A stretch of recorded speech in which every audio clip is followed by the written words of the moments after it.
Yo, what is going on, guys? Welcome back to a very special episode of ezBUCKETz.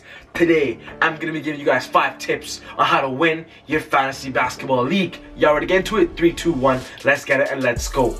Boom! This video is brought to you guys by SeatGeek. SeatGeek is a ticket app where you guys can buy tickets for a great price and actually know the value of what the seat you're buying. This app gives you access to a visual view of what you guys will be actually seeing when you guys purchase the ticket. So basically, it is everything for you guys all in one app.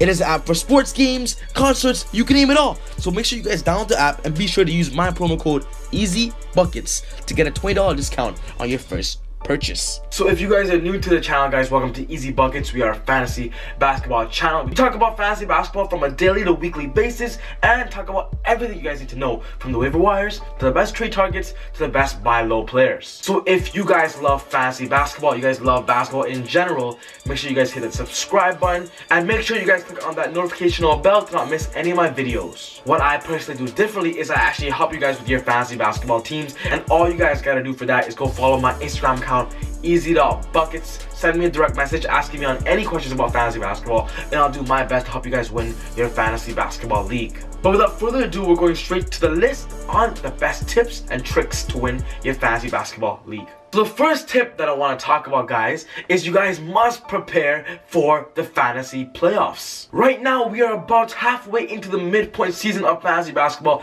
so you guys should be aware of what your players can do, what your team lacks, what your team is good at. But most importantly, you guys know what is the best categories for your team. Big tip is that you guys must go do your research, guys. Know that the best players you own, know how many games they're going to be playing in the week 21, the week 22, the week 23, whatever weeks you guys are playing in the fantasy playoffs. This is a small tip that will definitely help you guys, but what I 100% believe that in fantasy basketball is that the more numbers of players playing give you a more better chance of winning your fantasy basketball league. There are some teams playing in the playoffs 2 games, only 3 games per week, but there's also teams out there playing 5 games. So if you own those players playing 5 games a week, it'll definitely really raise your chances of winning that playoff matchup. I'm gonna give you guys one tip, is that if you guys own any Golden State Warrior players, a hint, they are playing 5 games in 1 week, but the bad news is that the next week they're only gonna be playing 2 games. So that's just something to think about, guys. Plan ahead of schedule and just preparing ahead in general to win your fantasy league.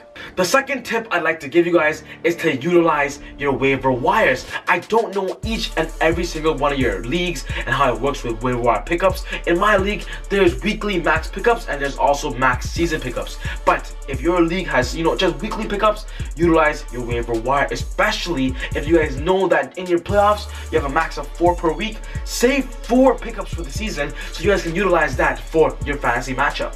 As the season goes towards the ending, there are always going to be players getting injured, obviously players getting shut down. All of these little factors could definitely affect a waiver wire player. Whether it's the backup point guard of a team or a backup small forward, someone's always got to put up numbers for you. And that's why when you are the first one ready to pick up a player, utilize the waiver wire, knowing and being updated to the pickups of the day, who is getting picked up every single day, which numbers are increasing. That's how you guys can win your fantasy leagues, because at the end of the day, one waiver wire pickup could definitely make your fantasy team a lot better. An example is Justice Winslow. Right now, he's one of the waiver wire picks of the year. He became that starting point guard for the Miami Heat, and this kind of situation can happen to anybody on the waiver wire, so keep that in mind. The third tip, guys, is you guys need to know your risks and act accordingly. What I mean by know your risk is that you guys need to know which players right now could potentially be traded at the trade deadline in the real NBA, which players have an injury history, which players are playing for a team that's not really doing well, that are tanking, that could potentially be shut down. There are so many players in the NBA being put in these specific situations and definitely really do hurt fantasy players in the long run.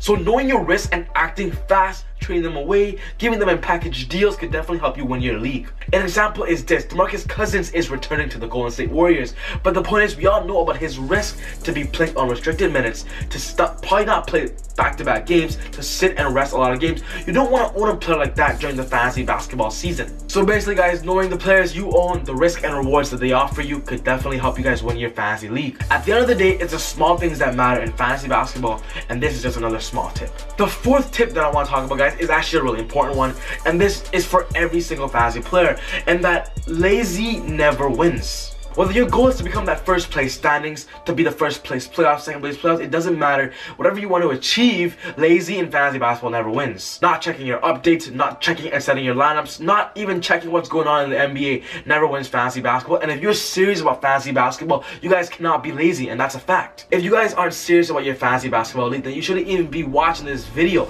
But the point is, the players watching this video are, I'm gonna get serious about fantasy basketball. And guys, I'm just gonna basically give you guys the same advice I tell myself and all my other friends, and that lazy in life just never wins. Remember to set your lineups, guys. Check your updates, check trades, try trading, communicate with the other GMs in your league. All of this is all, you know, at the end of the day, it's not going to be more than an hour of your day. And at the end of the day, if you love fantasy basketball, lazy never wins. Just don't be lazy, guys. That's all I gotta say. And the fifth and final advice that I have to give you guys is that you guys should start trading, but in other words, buy low and sell high players only. Trading is a key aspect of fantasy basketball and a key aspect of winning your fantasy basketball leagues. It is a key aspect of making your team better. But the point is, I believe that making your team better, you always gotta buy low and trade for players at the right time. The famous saying, there's always a place and time for everything, it matters with fantasy basketball. Because when there's a time you guys can buy low on a player playing awful, that's the best time to trade. Because at the end of the day, trading a player for equal value is fine, right? It is fine, you can do that. Trading a player for less value is not fine, and we all know that. But when you're trading a player with a less value for a higher value player at a specific standpoint and a time, you're buying low on their value, which means it is a better, and in the long run, better for your team. Buying low is really important, guys, and I suggest you guys really master that in fantasy basketball. I've won fantasy over many times because of buying low players, picking up waiver wire players. Just small tips like this can help you win your fantasy league. And if you are in the advantage point, selling high is a great point too. Whether a player wants a player you own, always sell higher than the value that they are. Because at the end of the day, if somebody wants a player from you, you don't have to trade them. So if they want something from you, you gotta say, hey, this is the price for the player that you want, and I'm not trading him unless you pay the price. Selling high is also a key aspect of fantasy basketball and winning your league. At the end of the day, guys, you guys have to make moves long term to help you guys win your league. Alright guys, well basically that wraps up the list on the top 5 tips to win your fantasy basketball league. If you guys really enjoyed the list, enjoyed the tips, please guys hit that thumbs up button and let's try to hit 100 likes in this video. If you guys have any questions, put them down in the comment section down below. Let's start a discussion. Everybody get in the comment section below and just start commenting and commenting. At the end of the day, we all want to win our fantasy leagues, and that's what this community is about, the Easy community. So let's continue and start our discussion. But once again, guys, if you guys are new to ezBUCKETz, hit that subscribe button. Don't miss any of my videos, guys, because these videos will definitely help you guys out. But other than that, guys, take it easy. God bless, and I'll see you guys next time on the next video of ezBUCKETz. Woo! I feel like Usain in the cheetah print. Talk fresh game, I don't need a minute. R.I.P. the game, I need a minute. Okay, let's proceed with it. I'm in the house, got the deed with it. These bozos always sneak this and they taking shots. I'ma keep with it like no, this league business.